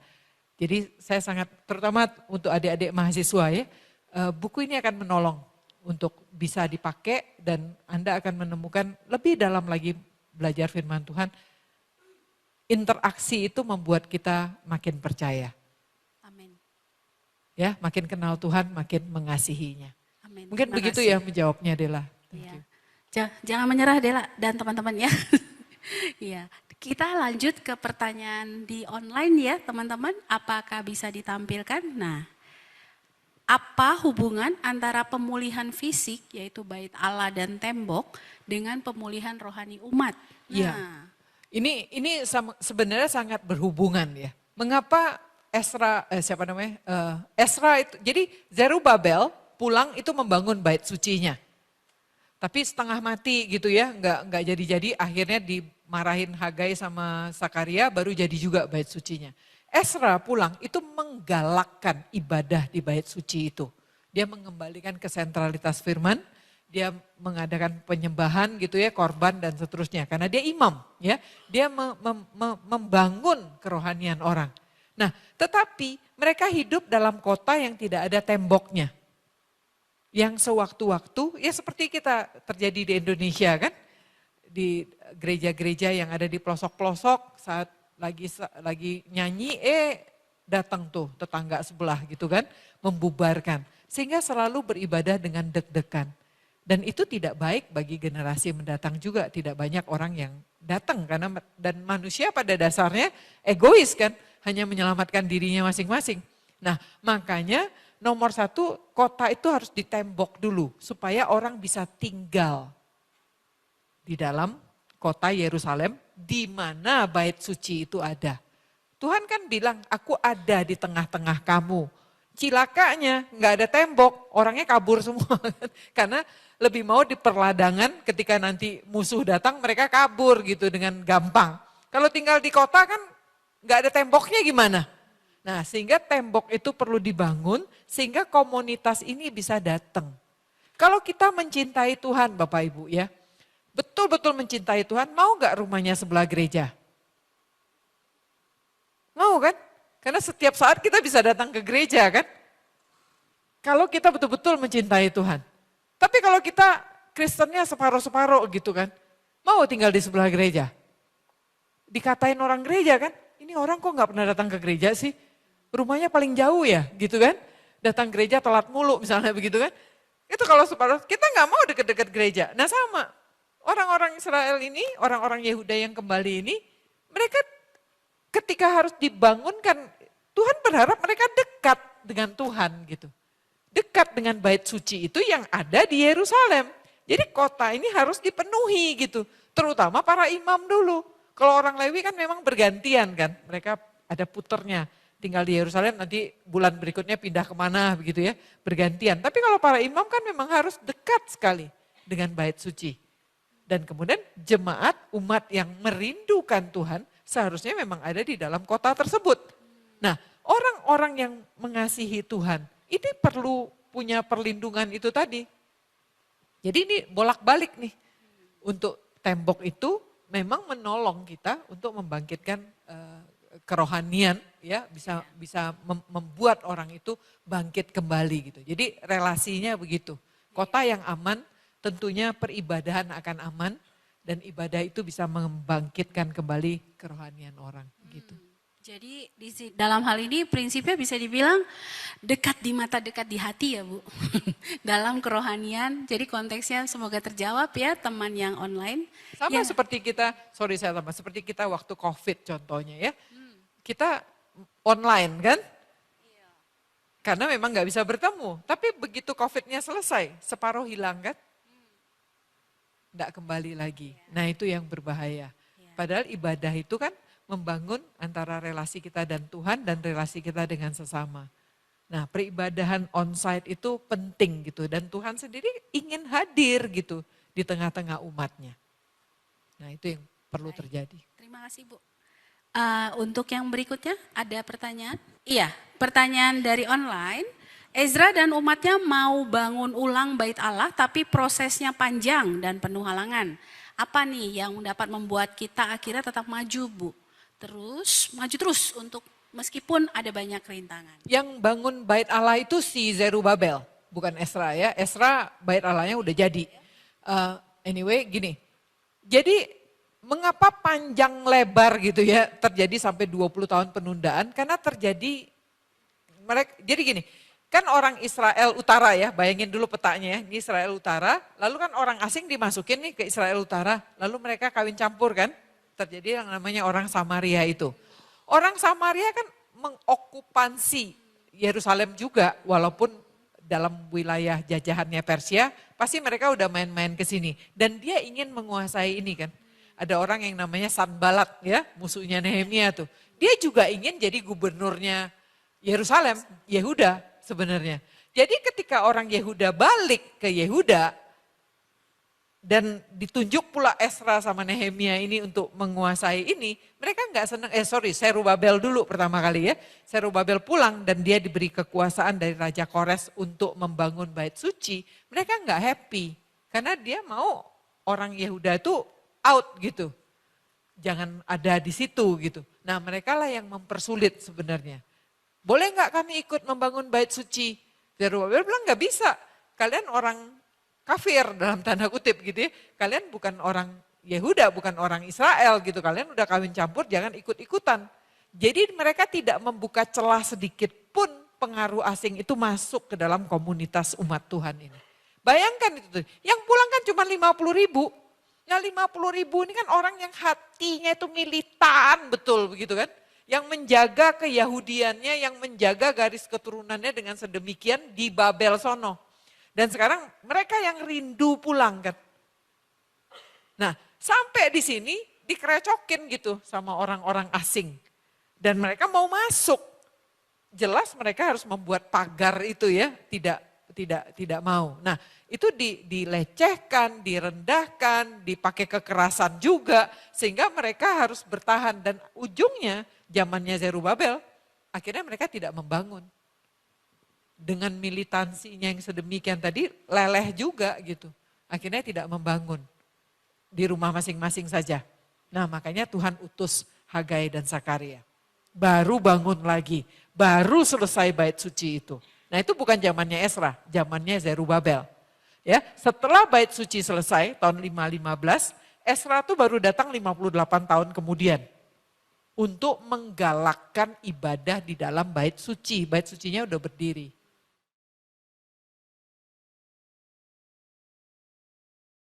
Satu hal yang mengagumkan dari Esra yang tadi saya lupa jelaskan. Satu hal yang sangat mengagumkan. Itu adalah Esra itu pulang rombongan kedua. Ingat ya? Artinya orang tua dia tidak ikut pada rombongan pertama. Betul kan? Berarti orang tua dia imam kan? Berarti orang tuanya imam kan? Ini imam yang membalelo artinya. Imam yang tidak ikut pulang pada rombongan pertama. Imam yang tidak punya militan semangat menyembah Tuhan itu nggak ada. Itu orang tuanya Esra. Soalnya kalau orang tuanya pulang, Esra pasti lahirnya di Yehuda. Betul kan?